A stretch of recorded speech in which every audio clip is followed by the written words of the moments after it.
Hi, everyone. I'm Shawn McGoldrick, Outsourcing Consulting Manager here at CLA.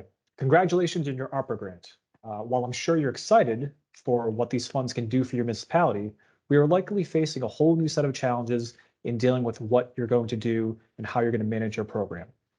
If you're like a lot of our clients, maybe short-staffed, or all the budget required to manage the complexities of another grant program, unfortunately, this is not an ordinary program. It's complicated, it's time-consuming, and potentially risky if you don't manage the compliance correctly. You might be asking yourself, how am I going to administer the program? How am I going to determine eligibility compliance? How am I going to handle the reporting? If you don't have the answers to these questions, you don't have to worry. That's where the professionals at CLA come in. If you aren't familiar with CLA, we are an international team of over 7,400 professionals experienced in delivering integrated wealth advisory, outsourcing, audit, tax, and consulting services. I myself am part of a large team that specializes in all aspects of accounting, compliance, and regulatory assistance for state and local governments across the country. We've developed a unique ARPA service offering 3 types of support, which you can mix and match depending upon your municipality's needs. Our work is both affordable and scalable to fit the needs of our clients. And even better, the fees we do charge can be paid directly from your ARPA funds. Our ARPA services include compliance testing, management, and verification, program administration outsourcing, our custom ARPA technology portal for both recipient and subrecipient administration and tracking, federal government required reporting, and real-time program analytics and insight dashboards. Let's take a quick look at the portal we've developed.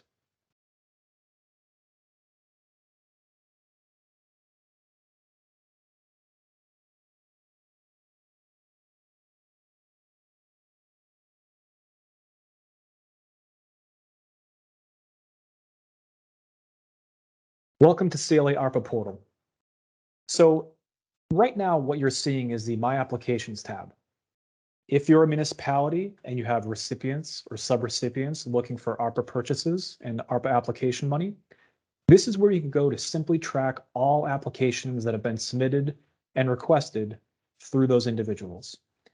You have a nice layout.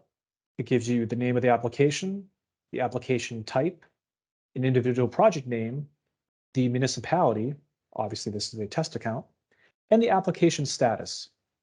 You can also click on the detail of the application, and you get to see all this detail in one fell swoop, including who submitted it, when it was approved, any attachments you want to include, which may be a general ledger report, a contract, or even invoices. You'd have your municipality name and details, the terms and conditions for which someone applied for these grant funds, and also at the very end, the actual application you've submitted. In this case, it was supporting public health, and it was for COVID-19 testing.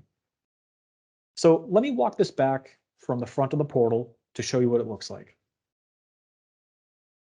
At the very front, you have your landing page. It gives you an overall view of what the ARPA portal is all about and the money that's been provided. Down below, you have the eligible uses of these funds, which I'm sure most of you are aware. These are the main buckets of ARPA and what it can be used for. Below that is, again, additional information for this specific program, which is yours. We can include allocations if you'd like, depending upon how you're doling the money out. We can include terms and conditions, and also a grant agreement that you want to write up for your subrecipients. We also have FAQs from Treasury and also NACO below. If an individual wanted to apply for an application, they could simply click on one of the buckets. They could start an application. And they could select one of the various subcategories listed here below. So let's say you've invited a nonprofit to the portal and have them registered. They could go in, they could select aid to nonprofit. They can fill out their project name. They could fill out their description. We've selected our subcategory, and we're going to be requesting $50,000. We're going to click here that we've certified and read some of the verbiage up top. We're going to submit our application. From this point, it's going to take us to another page so we can attach, if need be, additional support. As I mentioned previously, perhaps a contract, perhaps some general ledger reports or invoices. In this case, I'm not going to attach one, and we're going to click through the next screen. The next screen will automatically populate your terms and conditions. This terms and conditions will generate right from the portal itself, and it will integrate your actual application amount right into it. At the very end, after carefully reading through your terms and conditions, you can go ahead and certify that application and submit. It's that simple. Once you've gone in and you've filled out your application, you'll get a nice message down below saying your submission was completed successfully. And to check on that submission, you can go right back to My Applications. We'll sort it by the date, and here it is right here. Simple, easy, and concise. This will help you with not only tracking applications, it will also help you with compliance and getting that information up front. As I'm sure many of you who have been involved in CARES and FEMA, if you don't have that information up front, it certainly makes your life a lot harder and reporting a lot harder. Getting this information up front is critical. And by having all the required documentation that you're filling out within the portal, it falls in line with what the interim final rule is requiring and asking, not only from an eligibility standpoint, but also from the reporting standpoint. I really hope this ARPA portal helps you and your community navigate the ARPA world and makes your life a lot easier. Thank you.